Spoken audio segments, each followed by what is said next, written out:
Hi எல்லாருக்கும் வணக்கம்.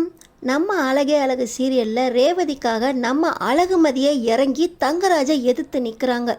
தங்கராஜ் நம்ம அழகுமதி கிட்ட நடுநடுங்கி போகிற அளவுக்கு நம்ம அழகுமதி தங்கராஜை என்ன சொல்லி மிரட்டினாங்க தெரிஞ்சுக்கிறதுக்கு முன்னாடி இந்த வீடியோக்கு ஒரு லைக் போட்டுக்கோங்க. ஸோ பார்த்தீங்கன்னா நம்ம அழகு மலரும் அழகுமதியும் ஒன்றா இன்னைக்கு வாக்கிங்காக பார்க்குக்கு வந்திருக்காங்க. நம்ம மலர் ரொம்ப சந்தோஷமாக ரேவதிக்கு கால் பண்ணி நாங்கள் வாக்கிங் வந்திருக்கோம் அப்படின்னு சொல்ல, ரேவதியும் ரொம்ப இன்ட்ரெஸ்டிங்காக அவங்களும் வீட்டில் கடைக்கு போகிறேன் அப்படின்னு பொய்ய சொல்லிட்டு நம்ம மலரையும் மதியையும் பார்க்கறக்காக பார்க்குக்கே வந்துடுறாங்க. ரேவதி, நீ வீட்டில் என்ன சொல்லிட்டு வந்த? வாக்கிங் போகிறேன்னா சொல்லிட்டு வந்த?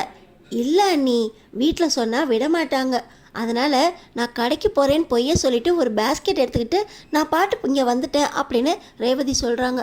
நீ வந்தது அண்ணனுக்கு தெரியுமா அப்படின்னு மறுபடியும் மலர் கேட்க, அவர் இருந்திருந்தா நான் இங்கே வந்திருக்கவே மாட்டேன், அவர் வெளியே போயிட்டாரு, அதனால தான் அத்தைக்கிட்ட பொய்ய சொல்லிட்டு விட்டேன், அத்தைங்கிறதுனால அவங்க விட்டுட்டாங்க, இதுவே எங்கள் வீட்டுக்காரனா கண்டிப்பாக விட்டுருக்கவே மாட்டாங்க அப்படின்னு நம்ம ரேவதி மலர்கிட்ட சொல்லிக்கிட்டு இருக்கும்போதே, அண்ணி எனக்கு ஒரு ஆசை, நம்ம தினமும் எப்படி வாட்ஸ்அப் குரூப்பில் ஒன்றா பேசிக்கிட்டு இருக்கோமோ அதே போல் தினமும் இதே பார்க்குக்கு இந்த டைமுக்கு வரலாம் அப்படின்னு ஃபிக்ஸ் பண்ணிவிட்டு வாக்கிங் வருவோமா அப்படின்னு ரேவதி கேட்குறாங்க. இது கூட நல்ல ஐடியாவாக இருக்கே, இந்த டைமுக்கு நம்ம 3 பேரும் ஒன்றா இதே பார்க்குக்கு வந்துடலாமே அப்படின்னு மதி சொல்கிறாங்க. இன்னொரு பக்கம் மலர், இந்த டைமுக்கு வரலாம், ஆனால் வேலையை முடிச்சுட்டு அதுக்கப்புறம் அத்தைக்கிட்ட பர்மிஷன் வாங்கிட்டு வர்றது கொஞ்சம் கஷ்டம்தான், இன்றைக்கே அத்தை டீ போட்டு வச்சியா, சுடு தண்ணி வச்சிங்களா, துணியை துவச்சிட்டிங்களா அப்படின்னு 1000 கேள்வி கேட்டாங்க.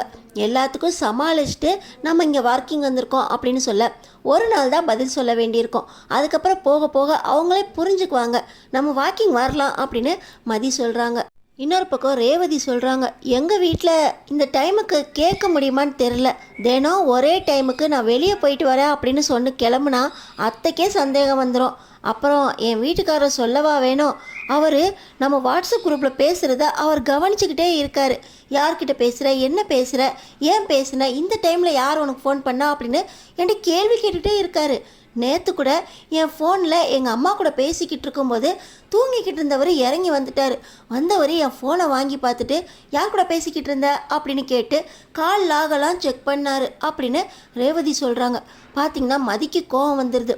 ஏன் பொம்பளைங்க நாம வேறு யார்கிட்டையும் தனியாக பேசக்கூடாதா? நம்ம விருப்பப்படி இவங்கள்ட்ட தான் பேசணும், அவங்கள்ட்ட தான் பேசணும் அப்படின்னு அவங்க விருப்பப்படுறவங்கள்ட்ட தான் நம்ம பேசணுமா அப்படின்னு மதி கேட்குறாங்க.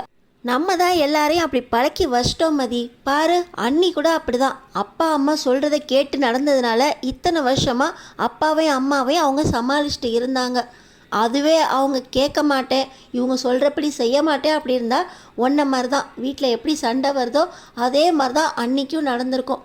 நானும் எங்கள் வீட்டில் அவர் சொன்னதெல்லாம் கேட்டுக்கிட்டு அவர் சொன்னபடி நடந்துக்கிட்டு இருந்ததுனால தான் இத்தனை வருஷமாக இந்த வீட்டில் இருந்தேன், ஆனால் உன்னை பார்க்குறப்ப எங்களுக்கு ரொம்ப சந்தோஷமாக இருக்கு மதி, நீ ஒருத்தர் தான் இந்த வீட்டில் யார் தப்பு செஞ்சாலும் எதிர்த்து கேள்வி கேட்குற அந்த தைரியம் உனக்கு இருக்குது, உனக்கு இருக்க தைரியம் எங்களுக்கு இல்லை மதி, அதனால தான் அவங்க சொல்கிறத நம்ம கேட்கல அப்படிங்கிறப்ப அவங்களுக்கு கோவம் வந்துடுது, ஒரு சில நேரம் கையெல்லாம் நீட்டிடுறாங்க, அதுக்கு மேலேயும் நடக்குது மதி அப்படின்னு ரேவதி சொல்ல, என்ன சொல்கிறீங்க, உங்கள் வீட்டுக்கார் உங்களை அடிப்பாங்களா அப்படின்னு மறுபடியும் மதி கேட்குறாங்க. இப்போ ரேவதி ரொம்ப அமைதியாக இருக்க, உனக்கு தெரியாதில்ல மதி, அண்ணன் ரொம்ப மோசம், அண்ணன் ரேவதி கிட்ட எப்படியெல்லாம் நடந்துக்குவார் தெரியுமா அப்படின்னு நம்ம மலர் சொல்ல, ரேவதி அதெல்லாம் இப்போ எதுக்கு, ஜாலியாக இருக்கலான்னு வந்திருக்கோம், இப்போ அதை பற்றி பேச வேண்டாமே அப்படின்னு நம்ம ரேவதி சொல்லிக்கிட்டு இருக்காங்க. மதி, நான் உங்ககிட்ட ஒன்று சொல்லணும் மதி, ஆம்பளைங்க கையை நீட்டினாங்கன்னா அவங்களுக்கு பதிலுக்கு பதில் ஆரம்பத்திலே நாங்கள் கொடுக்கல, ஆனால் நீ அப்படி இல்லை, யாரையும் கையை நீட்டுற அளவுக்கு உரிமையை கொடுத்துறாத, முக்கியமாக சுரேஷ் உன் மேலே கையை வைக்கிறதுக்கு நீ கொஞ்சம் கூட இடம் கொடுக்கக்கூடாது, அப்போ தான் நம்மளோட எதிர்காலம் நல்லாயிருக்கும், கொஞ்சம் இடம் கொடுத்தோம்னா இவங்க அதுக்கு மேலே ஏறி உட்காந்துக்கிட்டு நம்மளை எந்த லெவலுக்கு வேணாலும் கொண்டு போயிடுவாங்க, நாங்கள் தான் இப்படி இருக்கோன்னா நீ அப்படி இருக்கக்கூடாது அப்படின்னு ரேவதி சொல்கிறாங்க. உடனே மலர், நாங்கள் தான் அப்படி இருக்கோன்னு ஏன் ரேவதி என்னையும் சேர்த்து சொல்கிற, உங்கள் பாக்கியராஜ் அண்ணன் ரொம்ப நல்லவர், அவர் என்ன அதட்டி கூட பேச மாட்டார், ஆனால் அத்தை மாமா இப்படி இருக்கப்போ அத்தை மாமாக்காக அவர் பேசுவார், அது ஒன்று தான் அவங்க செய்கிற தப்பை அவர் சொல்லவே மாட்டேங்கிறாரு அப்படின்னு நம்ம மலர் சொல்கிறாங்க. இவங்க எல்லாருமே இப்படி ரொம்ப சந்தோஷமாக ஒரு அரை மணி நேரம் நடந்திருக்க மாட்டாங்க. பின்னாடியே பார்த்திங்கன்னா ஒரு சத்தம் கேட்குது. யார் அப்படின்னு ரேவதி மெதுவாக திரும்பி பார்க்குறாங்க. பார்த்தா தங்கராஜ் தங்கராஜ் மெதுவாக அவங்க பின்னாடி தெரியாத மாதிரி மறைஞ்சு மறைஞ்சு நடந்து வந்துக்கிட்டு இருக்காரு. இதை பார்த்தோன்னே ரேவதிக்கு பக்குன்னு ஆகி போயிடுது. மலரண்ணிக்கிட்டையும் மதிக்கிட்டையும் இதை சொல்லலாமா அப்படின்னு ரேவதி ஒரு நிமிஷம் அதே இடத்துலையே அசையாமல் நின்று யோசிக்க ஆரம்பிச்சிடுறாங்க. நம்ம மலரும் மதியும், என்ன உங்களுக்கு கொஞ்ச நேரத்துலேயே கால் வலிச்சிருச்சா, நின்றுட்டீங்க அப்படின்னு நம்ம மதி கேட்குறாங்க. அது மதி, நான் கிளம்பணும், ரொம்ப நேரம் ஆயிடுச்சு, கடைக்கு போயிட்டு வரேன்னு சொல்லிட்டு வந்தேன் அப்படின்னு நம்ம ரேவதி சொல்கிறாங்க. உடனே மதியம், இன்றைக்கி தானே ஃபஸ்ட்டு வந்திருக்கோம், கடையில் கும்பலாக இருந்துச்சு அப்படின்னு சொல்லிடுங்க அப்படின்னு மலர் சொல்கிறாங்க. வந்துட்டீங்கல்ல, கொஞ்ச நேரம் நடந்துட்டு போகலாம், நாளையிலேருந்து கூட இந்த டைமுக்குள்ளே கிளம்பணும் அப்படின்னு முடிவு பண்ணிவிட்டு 3 பேர் இப்படி வாக்கிங் வரலாம் அப்படின்னு மதி சொல்கிறாங்க. ஆனால் ரேவதிக்கு மனசு ஃபுல்லாக இப்போ தங்கராஜ் பின்னாடி இருக்கிறதுலே இருக்குது. அதனால் அவங்க பதில் பேசாமல் எதையோ நினச்சிக்கிட்டு இருக்க. என்னாச்சு, ஏன் ரேவதி இப்படி நிற்கிற, நீ நல்லதானே பேசிட்டு வந்த அப்படின்னு மலருக்கு சந்தேகம் வந்துடுது. ஆனால் ரேவதி அது அண்ணி நான் கிளம்புறேன் அப்படின்னு சொல்லிட்டு மறுபடியும் ரேவதி கிளம்ப நம்ம மலருக்கு சந்தேகம் வந்துடுது. ரேவதி எதுவும் பிரச்சனையா, ஃபோன் எதுவும் வந்துச்சா அப்படின்னு சொல்லி மலர் கேட்குறாங்க. அண்ணி பிரச்சனை தான், நான் சொல்கிறேன் அப்படின்னு சொல்லிட்டு ரேவதி வேக வேகமாக கிளம்பிடுறாங்க. இப்போ ரேவதி கிளம்புன உடனே நம்ம மலர் பார்த்திங்கன்னா, அப்போ நம்மளும் கிளம்புவோம், வீட்டில் அத்தை தேடிட்டு இருப்பாங்க அப்படின்னு மலர் சொல்கிறாங்க. நான் ரேவதி அக்கா கூட வேணா போயிட்டு வீடு வரைக்கும் வரவா அப்படின்னு நம்ம மதி கேட்குறாங்க. ஆனால் நீயும் என் கூட வாக்கிங் தானே வந்த, நீ மட்டும் வீட்டுக்கு வரலனா அத்தை மாமா கேட்பாங்களே அப்படின்னு மலர் சொல்கிறாங்க. அது நீங்கள் வேலை செய்கிறதுக்கு டைம் ஆயிடுச்சா அப்படின்னு நான் சீக்கிரம் வந்துட்டேன்னு சொல்லிடுங்க. நான் ரேவதி அக்கா கூட போய் அவங்க வீடு வரைக்கும் விட்டுட்டு வந்துடுறேன், அவங்க தனியாக வந்தாங்கல்ல அப்படின்னு மதி சொல்கிறாங்க. சரி மதி, ரேவதியும் பாவம் இப்போ தான் அவள் வந்திருக்கா, நம்ம வந்துட்டோமே அப்படின்னு நம்ம பார்க்குறக்காக அவ்வளோ ஆர்வமாக வந்துட்டா. வீட்டில் போய் எப்படி சமாளிக்க போகிறான்னு தெரில, அவள் முகமே வேறு மாதிரி இருந்துச்சு, நீ வேணா போயிட்டு வா மதி அப்படின்னு சொல்லி மலர் சொல்கிறாங்க. நீங்கள் முதல்ல கிளம்புங்க, நீங்கள் இந்த பக்கம் தாண்டினதுக்கப்புறம் நான் கிளம்புறேன், நான் தினம் வர்ற பக்கம் தானே, அதனால் நான் பார்த்து போயிடுவேன் அப்படின்னு சொல்லிட்டு மலர் கிளம்பி கொஞ்ச நேரத்துலேயே நம்ம மதியம் ரேவதி வீடு வரைக்கும் போகிறாங்க. அதுக்குள்ளே நம்ம ரேவதி ஆட்டோ பிடிச்சி வீடு வரைக்கும் போயிடுறாங்க. போனவங்க பார்த்தீங்கன்னா, ஐயோ கடைக்கு போக மறந்துட்டோமே, அத்தைகிட்ட கடைக்கு போயிட்டு வரோம் தானே சொல்லிட்டு வந்தோம் அப்படின்னு சொல்லிட்டு ஆட்டோலேருந்து பாதியில் இறங்கி பருப்பு எண்ணெய் வாங்குறதுக்காக ஒரு மளிகை கடையில் இறங்குறாங்க. இன்னொரு பக்கம் பார்த்திங்கன்னா நம்ம மதியம் ஆட்டோ பின்னாடியே ஃபாலோ பண்ணிட்டு வராங்க. இவங்க 2 பேர் ஆட்டோவையும் பின்னாடி இருந்து இந்த தங்கராஜ் அவரோட காரில் ஃபாலோ பண்ணிக்கிட்டு எங்கே தான் இவங்க போகிறாங்க அப்படின்னு பார்த்துக்கிட்டே இருக்காங்க. தங்கராஜோட இந்த சந்தேக புத்திக்கு நம்ம ரேவதி ரொம்ப படாத பாடுபடுறாங்க. பார்த்திங்கன்னா ரேவதி மளிகை கடையில் இறங்கி சாமான் வாங்கிக்கிட்டு மறுபடியும் ஆட்டோவில் ஏற மதிக்கு இப்போ தான் புரியுது, இவங்க ஜாமான் வாங்குறதுக்கு தான் இறங்குனாங்களா, நம்ம கூட தப்பாக நினச்சிட்டோம். சரி ஆட்டோக்காரண்ணே, அந்த ஆட்டோவை ஃபாலோ பண்ணுங்க அப்படின்னு சொல்லி வீடு வாசல் வரைக்கும் போயிடுறாங்க. இப்போ பார்த்திங்கன்னா நம்ம மதி ரேவதி வீட்டுக்குள்ளே போனோடனே, சரிங்கண்ணே கொஞ்ச நேரம் வெயிட் பண்ணுங்கள், அப்புறமா நம்ம 2 பேர் கிளம்பிடலாம், நீங்கள் ஒரு ஓரமாக தெரியாத இடத்துல நிழல் பார்த்து நிறுத்துங்க, நான் கிளம்புறப்ப சொல்கிறேன் அப்படின்னு சொல்லிட்டு நம்ம மதி ரேவதி உள்ளே போனதுக்கப்புறம் ஃபாலோ பண்ணிக்கிட்டே உள்ள வரைக்கும் போகிறாங்க. ரேவதி அக்காவுக்கு ஏதோ ஒரு பிரச்சனை, நம்ம கூட வந்ததுனால தான் பிரச்சனையா அப்படின்னு பார்க்குறதுக்காக தான் மதி ஒரு காவலுக்காக ரேவதி பின்னாடியே வந்திருக்காங்க. இந்த நேரத்தில் தங்கராஜோட காரும் வந்துடுது. என்ன பின்னாடியே வந்த மாதிரி தெரியுது அப்படின்னு சொல்லி நம்ம மதி பார்த்திங்கன்னா ஒரு தூண் பக்கமாக ஒளிஞ்சுக்கிறாங்க. இன்னொரு பக்கம் தங்கராஜ் ஆட்டோ வந்துச்சு, அப்போ மதி ஃபாலோ பண்ணிட்டு வீட்டுக்கு கிளம்பிட்டா அப்படின்னு முடிவு பண்ணிக்கிட்டு இப்போ தங்கராஜ் பார்த்திங்கன்னா வீட்டுக்குள்ளே போகிறாரு.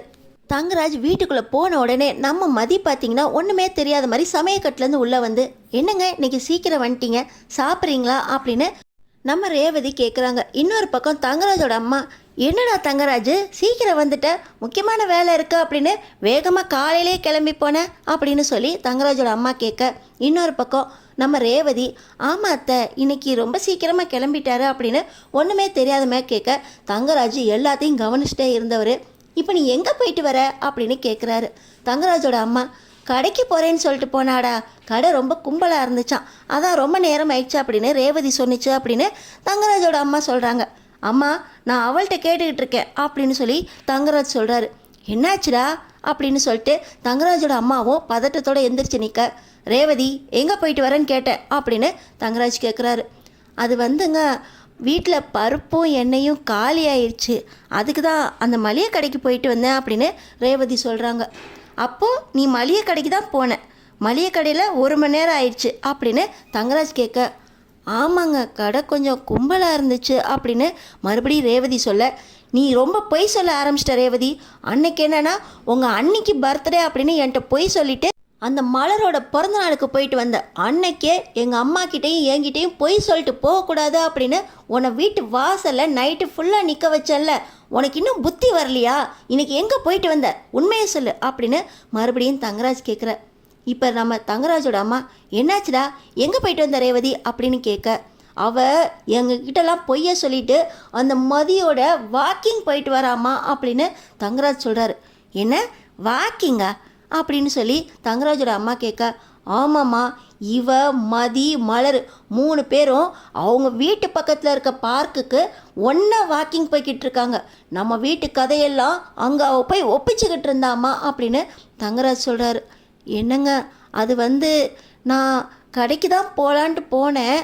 அதுக்கப்புறம் அவங்க எல்லாரும் அந்த பார்க்கில் இருக்கிறதா சொன்னாங்க. அதனால தான் நான் போயிட்டு வந்தேன் அப்படின்னு நம்ம ரேவதி ரொம்ப இழுக்க, நல்லாவே இருக்கே, கடைக்கு போகிறதுக்கு தான் நீ ஆட்டோவில் ஏறி நேராக பார்க்குக்கு போனியா? வரும்போது ஆட்டோவில் வந்துட்டு மறந்துட்டோமே மறுபடியும் ரிட்டன் போய் கடைக்கு போனியா அப்படின்னு தங்கராஜ் கேட்குறாரு. அதெல்லாம் ஒன்றும் இல்லைங்க, கடைக்கு போகிறதுக்காக தான் போனேன் அப்படின்னு மறுபடியும் ரேவதி சொல்ல, பொய் சொல்லாத ரேவதி அப்படின்னு மறுபடியும் தங்கராஜ் ஒரு அதட்டு போகிறாரு. இல்லைங்க, மலரண்ணியும் மதியம் வாக்கிங் போகிறதா என்கிட்ட சொன்னாங்க. நானும் ரொம்ப ஆசையாக இருந்துச்சு அப்படின்னு அந்த பார்க்குக்கு அவங்கள்ட்ட சொல்லவே சொல்லலை. அவங்களுக்கு தெரியாது நான் வாக்கிங் தான் வரேன் அப்படின்னு. அங்கே போனதுக்கப்புறம் தான் அவங்களுக்கே தெரியும் நானும் அந்த பார்க்குக்கு தான் வந்திருக்கேன் அப்படின்னு சொல்ல, அவங்க வாக்கிங் போனது உனக்கு எப்படி தெரியும்? இதை கூட அவங்க ஃபோன் பண்ணி சொன்னாங்களா அப்படின்னு நம்ம தங்கராஜ் கேட்க, ஆமாங்க, எனக்கு மலரணி தான் ஃபோன் பண்ணி நாங்கள் வாக்கிங் போய்கிட்டு இருக்கோம் அப்படின்னு சொன்னாங்க. ஏன் அவங்க வாக்கிங் போனால் உன்னையும் கூட கூப்பிட்டாங்களா? இல்லைங்க, சத்தியமாக இல்லை. அண்ணி என்ன வர சொல்லவே இல்லை. நான் தான் ஒரு ஆசையில் அவங்க கூட நம்மளும் நடக்கலாமேன்ட்டு போனேன் அப்படின்னு ரேவதி சொல்கிறாங்க. நல்லா இருக்குடி, உன் பசங்களை ஸ்கூலுக்கு கிளப்பணும், சமையலை பார்க்கணும், எங்கே இப்போ கடைக்கு போகிறேன்னு கேட்டதுக்கு இல்லை மளிகை சாமான்லாம் காலி ஆயிடுச்சுன்னு என்கிட்ட சொன்னேன் அப்படின்னு இப்போ தங்கராஜோட அம்மா சொல்ல, அத்தை நான் அது அப்படின்னு ரொம்பவே இழுக்க, கேளுமா, அன்னைக்கும் அப்படி தான் 2 பிள்ளைங்களையும் ஓன்ட்ட விட்டுட்டு இவ பாட்டுக்கு மலரோட பிறந்தநாள் அப்படின்னு கையை வீசிட்டு வீட்டுக்கு கிளம்பிட்டான். நான் போய் கூப்பிடாட்டினா இவ மலர் பிறந்தநாளுக்கு போயிருக்காங்க அப்படிங்கிற விஷயமே நம்மளுக்கு தெரிஞ்சிருக்காது. இன்றைக்கும் அதே மாதிரி தான், கடைக்கு போயிருக்கான்னு தானே உன்ட்ட சொல்லிட்டு போனா, கடைக்கு தான் போனா அப்படின்னு நீயும் நம்பிக்கிட்டு இருந்த. நான் மட்டும் இவங்க 3 பேரையும் பார்க்கல. இப்போ வரைக்கும் இவ கடைக்கு போனேன்னு தான் நம்மள்ட்ட சொல்லியிருப்பா. எப்படி ஏமாத்துறா பாத்தியாமா அப்படின்னு இப்போ தங்கராஜ் சொல்ல, ஆமாண்டா தங்கராஜ், அன்னைக்கு இவளை நைட்டு வெளியே நிறுத்துறியா அப்படின்னு நான் கூட உன் மேலே கொஞ்சம் வருத்தத்தில் தான் இருந்தேன். நீ செஞ்சதான் சரி தங்கராஜ், இவ ரொம்ப பொய் சொல்லி ஏமாற்ற ஆரம்பிச்சிட்டா அப்படின்னு தங்கராஜோட அம்மாவும் சொல்ல, அத்தை நான் ஏமாத்தலாம் இல்லை அத்தை அப்படின்னு நம்ம ரேவதி தங்கராஜோட அம்மா கிட்ட போக, என்னடி எங்கள் அம்மாவே எதிர்த்து பேசுறியா அப்படின்னு தங்கராஜ் ஓங்கி ஒரு அறை விடுறாரு. தங்கராஜ் விட்ட அறையில் ரேவதி பார்த்திங்கன்னா அப்படியே போய் வேகமாக சுற்றி போய் டைனிங் டேபிளில் போய் முட்டிக்கிறாங்க. இந்த நேரத்தில் நம்ம மதி உள்ளே வந்துடுறாங்க.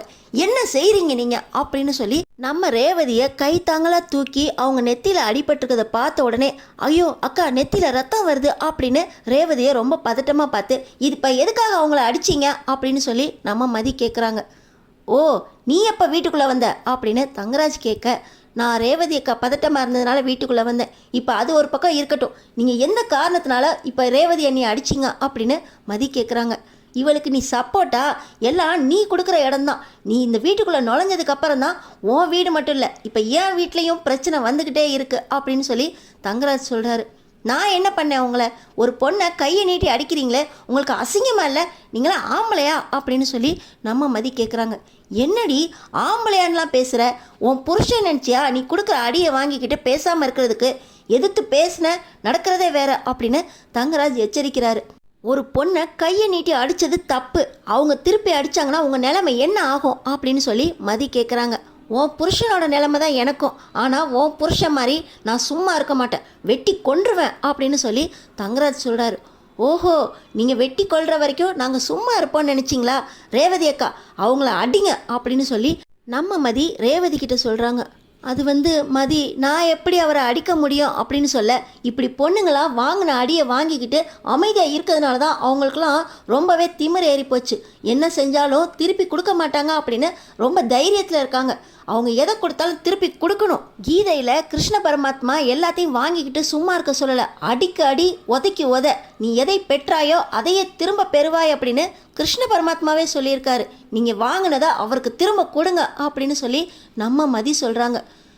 மதி, அது அப்படின்னு ரேவதி சொல்ல, இப்போ நீங்கள் அடிக்கிறீங்களா இல்லை நான் அவருக்கு எப்படி அடிக்கணும்னு காட்டவா அப்படின்னு சொல்லி நம்ம மதி பார்த்திங்கன்னா கையை வாங்கிட்டு போக, மதி வேண்டாம் மதி அப்படின்னு ரேவதி சொல்கிறாங்க. நீங்கள் அடிங்கக்கா, எத்தனை தடவை தான் அடியை வாங்கிக்கிட்டே இருப்பீங்க, பொம்பளைங்க என்ன அடி வாங்குறதுக்கே பிறந்தவங்களா அப்படின்னு நம்ம மதி கேட்க, நம்ம ரேவதி அது மதி அப்படின்னு மறுபடியும் இழுக்க, இப்போ அவங்கள அடிக்கலை, நானே அவர் மேலே போலீஸ் ஸ்டேஷனில் கம்ப்ளைண்ட் பண்ணிடுவேன் அப்படின்னு நம்ம மதி சொல்கிறாங்க. என்னங்க அப்படின்னு சொல்லி நம்ம ரேவதி பார்த்திங்கன்னா தங்கராஜை பார்க்க, ஏய் என்னடி இவ கொடுக்குற தைரியத்தில் தான் வெளியே போய் ஊரை சுற்றிட்டு வந்ததும் இல்லாமல் இப்போ என்கிட்டயே பர்மிஷன் கேட்குறியா? கையை ஓங்குன கையை வெட்டிடுவேன், வாய் பேசுன நாக்கு அறுத்துருவேன் அப்படின்னு தங்கராஜ் சொல்கிறாரு. சுரேஷுக்கும் இப்படி சொல்லி சொல்லி கொடுத்து தான் மதியோட வாழ்க்கையை இப்படி நாசம் பண்ணி வச்சுருக்கீங்க. இப்போ என்னோட வாழ்க்கையை நாசம் பண்ணலான்னு பார்க்குறீங்களா? இனிமேல் நான் வாழணும், இந்த வீட்டில் சுதந்திரமாக வாழணும்னு நினைக்கிறேன். ஆனால் மதி உங்களை போலீஸ் ஸ்டேஷன் கூட்டிகிட்டு போவேன்னு சொல்கிறதுனால தான் இப்போ நான் அடிக்கிறேன். இதுக்கு மேலே அடிச்சிங்கன்னா நானே போலீஸ் ஸ்டேஷன் கூட்டு போன்னு சொல்லிடுவேன் அப்படின்னு சொல்லி நம்ம ரேவதி பார்த்திங்கன்னா தங்கராஜை ஓங்கி ஒரு அறை விடுறாங்க. என்னடி உனக்கு இவ கொடுத்த தைரியத்தில் என்னை அறையிறியா அப்படின்னு சொல்லி கன்னத்தில் கை வச்சுக்கிட்டு உன்னை என்ன பண்ணுறேன் பாரு அப்படின்னு சொல்லி தங்கராஜ் பார்த்திங்கன்னா பக்கத்தில் பழம் வெட்டுற கத்தி எடுத்துக்கிட்டு உன்னை என்ன பண்ணுற பாரு அப்படின்னு கத்தி எடுத்து ரேவதியை குத்த வர, நம்ம மதி பார்த்திங்கன்னா இதெல்லாம் பார்த்துக்கிட்டு நான் சும்மா இருப்பேன்னு நினச்சிங்களா? என்னை பற்றி என்ன நினச்சிங்க? வீட்டுக்குள்ளே வரும்போதே போலீஸ் ஸ்டேஷனுக்கு கம்ப்ளைண்ட் பண்ணிட்டு தான் வந்தேன். நாங்கள் 2 பேரும் சேஃபாக அந்த வீட்டிலேருந்து வெளியே வரலைன்னா இன்னொரு 1/4 மணி நேரத்தில் நீங்கள் உள்ளே வரணும் அப்படின்னு சொல்லியிருந்தேன். இதோ போலீஸ் ஜீப் சத்தம் கேட்குதா அப்படின்னு சொல்லி நம்ம மதி இப்படி தங்கராஜ்கிட்ட சொன்னோன்னே, ஏய் என்னடி பண்ணுற, முதல்ல வெளியே போய் சேஃபாக இருக்கோன்னு சொல்லிட்டு வாங்க அப்படின்னு சொல்லி தங்கராஜ் ரேவதியை பார்த்து சொல்ல, நம்ம ரேவதி மதி ஏன் மதி இவ்வளவு அப்படின்னு சொல்ல, பார்த்தீங்களாக்கா அவர் எப்படி பம்மறாருன்னு, இதுக்காக தான் சொன்னேன், நான் போலீஸ்க்கெலாம் கம்ப்ளைண்ட் பண்ணலை, இனிமேல் அவர் உங்கள் மேலே கையை நீட்டுறதுக்கு யோசிப்பார். அந்த ஒரு தைரியத்தில் இனிமேல் எதுனாலும் நீங்கள் தைரியமாக செய்யுங்கக்கா, எதுக்குமே ஆம்பளைங்களை நினச்சி கவலைப்படாதீங்க, உங்கள் வாழ்க்கையை நீங்கள் தான் வாழணும் அப்படின்னு நம்ம மதி ரேவதிக்கிட்ட சொல்ல, எனக்காக நீ வந்தியா மதி, ரொம்ப நன்றி அப்படின்னு நம்ம ரேவதி சொல்லிட்டு, நீ போ மதி நான் பார்த்துக்கிறேன் அப்படின்னு தங்கராஜ் முன்னாடி ரேவதி ரொம்ப தைரியமாக, உள்ளே வாங்க சாப்பாடு எடுத்து வைக்கிறேன் அப்படின்னு சொல்லி உள்ளே கூப்பிட்றாங்க தங்கராஜை. தங்கராஜ் கன்னத்தில் கையை வச்சுக்கிட்டே ரேவதி பின்னாடியே போகிறாரு. அடுத்தடுத்து என்ன நடக்க போகுது, நம்ம மதி இந்த அளவுக்கு தைரியமாக இருக்கிறது யாருக்கெல்லாம் பிடிச்சிருக்கோ நம்ம சேனலுக்கு சப்ஸ்கிரைப் பண்ணி அடுத்தடுத்து என்ன நடக்க போகுதுன்னு பாருங்கள்.